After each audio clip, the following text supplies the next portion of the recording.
Hi friends, today சமையல் சுரக்கா குழம்பு. அதை தக்காளி வெங்காயத்தை எடுத்துக்கணும்.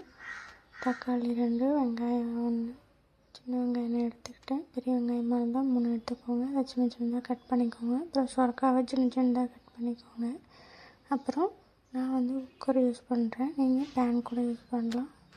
ஒரு 4 டேபிள் ஸ்பூன் எண்ணெய், துளுண்டு கடுகு பொரிஞ்சதும் கருவேப்பிலை, அதுக்கப்புறம் வெங்காயம் போட்டு கொஞ்சம் கோல்டன் நிறமாக வறுத்துக்கோங்க. வறுத்ததுக்கப்புறம் நல்லா கொஞ்சம் கிளறி விட்டுட்டு நெக்ஸ்ட் தக்காளி போடணும். தக்காளி போட்டாச்சு. தக்காளி போட்டு ஒரு கிண்டி விட்டுக்கலாம். கிண்டினதுக்கப்புறம் கொஞ்ச நேரம் அப்படியே இருக்கட்டும். நெக்ஸ்ட்டு மஞ்சள்தூள், உப்பு போடணும். எப்பயும் போடலாம், காய் போட்டதுக்கப்புறம் போட்டுக்கலாம். நான் காய் போட்டால் சேர்த்து காய் வணங்கணும். காய் போட்டதுக்கப்புறம் போட்டுக்கலாம். காய் போட்டு நல்லா கிளறி விடுங்க. கிளறி விட்டுட்டு இப்போ போட்டுக்கோங்க. மஞ்சள்தூள் 1/2 ஸ்பூன்,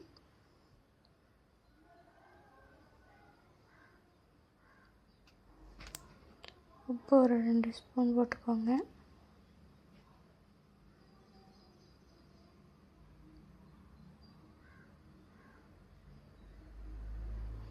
அடுத்து கிளறி விட்டுட்டு கொஞ்ச நேரம் வேகட்டும். அப்புறம் தேங்காவை திருவி வச்சுட்டு அதை மிக்சரில் போட்டு கொஞ்சோண்டு எண்ணெய், பொட்டுக்கடலை திக்னஸ்க்கு பொட்டுக்கடலை சேர்த்துக்கலாம், அரைச்சிட்டு. அப்புறம் மிளகாத்தூள் என்னென்னு பார்த்திங்கன்னா மல்லித்தூள் கொஞ்சோண்டு, மிளகுத்தூள் கொஞ்சோண்டு, கறி மசாலா எல்லாம் சேர்த்து, அப்புறம் வீட்டு மிளகாத்தூள் கொஞ்சோண்டு சேர்த்துப்பேன். சேர்த்துட்டு தேங்காய் அரைச்சி ஊற்றி எல்லாம் கிண்டி தேவையான அளவு தண்ணி ஊற்றிக்கோங்க. தண்ணி விட்டு கிளறி விட்டுக்கோங்க. உப்பு பார்த்துக்கோங்க. உப்பு பத்தலைன்னா போட்டுக்கோங்க. எனக்கு கரெக்டாக இருந்துச்சு. நெக்ஸ்ட்டு கொதிக்க விடணும். கொதிக்க விட்டப்போ கொஞ்சமாக கிண்டி விடுங்க. கிண்டி விட்டுட்டு இன்னும் திக்னஸ் ஆகணும், காய் வேகணும் அவசரம். நான் ஒரு விசில் போட்டு ஒரு 4 விசில் பக்கம் விட்றேன். விட்டு திக்கான கன்சிஸ்டன்சிக்கு வந்துடும்.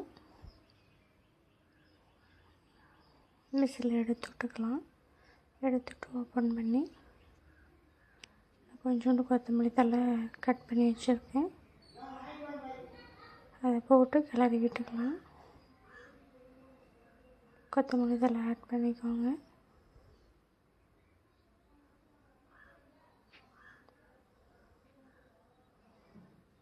கிளறி விட்டால் சுவையான சுரக்காய் குழம்பு ரெடி.